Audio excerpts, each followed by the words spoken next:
When the skirmish occurred, a certain group of entities fought in space and won the territory of Earth. These new owners did not want the native Earth species, the humans, to be informed of what took place. Uninformed, the species would be easier to control. That is why light is information and darkness is lack of information. These entities beat out light and Earth became their territory. These new owners who came here 300,000 years ago are the magnificent beings spoken of in your Bible, in the Babylonian and Sumerian tablets, and in texts all over the world. They came to Earth and rearranged the native human species. They rearranged your DNA in order to have you broadcast within a certain limited frequency band whose frequency could feed them and keep them in power. The original human was a magnificent being whose 12 strands of DNA were contributed by a variety of sentient civilizations. When the new owners came in, they worked in their laboratories and created versions of humans with a different DNA. The two-stranded double helix DNA. The original DNA pattern was left within the human cells, yet it was not functional. It was split apart, unplugged. Each one of you has agreed to carry on this planet.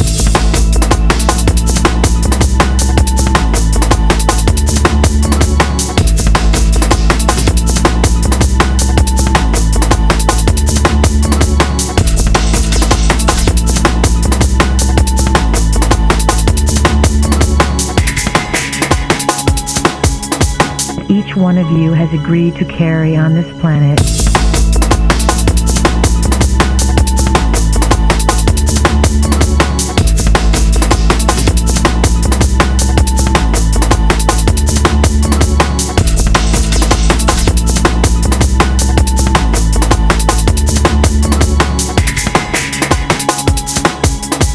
Each one of you has agreed to carry on this planet. They're everywhere. The clues are in everything. They're in your money. They're all over everything. And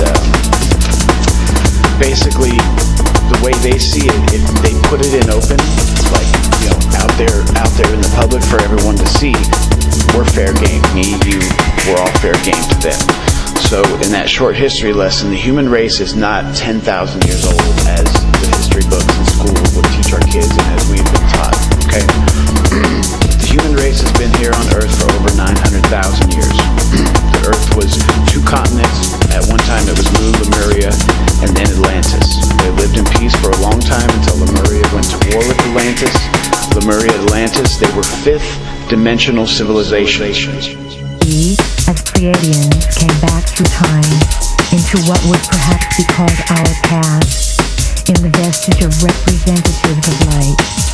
We came back in order to share a frequency with you, a frequency that each one of you has agreed to carry on this planet in order to change the DNA of the rearranged human race.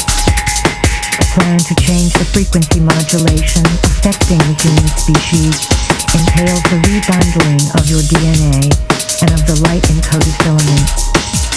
Earth is assisting, in its own way, the evolution of the universe. It is where the plan begins to blossom. Each one of you has agreed to carry on this planet.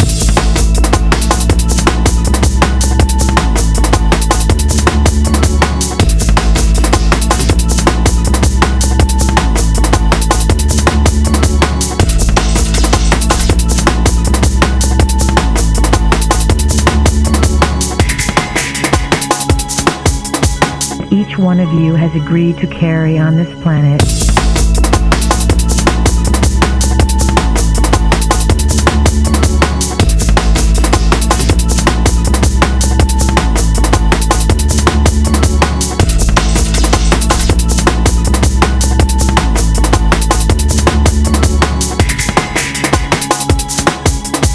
Each one of you has agreed to carry on this planet. Long story short, it ended with the Great Flood. And the remaining humans that were left here were sent into the third dimension. Okay, so that's us, the dimension we're in now, the life of duality. So before this happened, there were stargates, energy vortexes, consciousness enhancers, Stonehenge, the pyramids. There's other pyramids around the world that are now mountains. If you look that up, you'll see they're all over the world. Pyramids are all over the world. They are consciousness enhancers, and they're on sacred ley lines on the Earth's grid. And we as a people, we're almost 1 million years old, and we're spiritually only about 6 months old. Okay? So, because our true cosmic identity has been hidden from me, from you, your parents. What happens on Earth is going to affect many, many worlds. Your DNA will evolve from 2 helixes to 12 helixes. These 12 helixes correspond to energy centers or chakras inside and outside of your body. This process is an incredible evolutionary leap for one to be involved in, and it is going to take place on an accelerated path for the next 20 years. There are those who have already received a realignment of the 12 strands of DNA, the 12 helixes. These 12 spiral strands of DNA interact with one another in the body and outside of the body. The connection of the 12 strands means that the 12 energy or information centers can begin to function and send information back and forth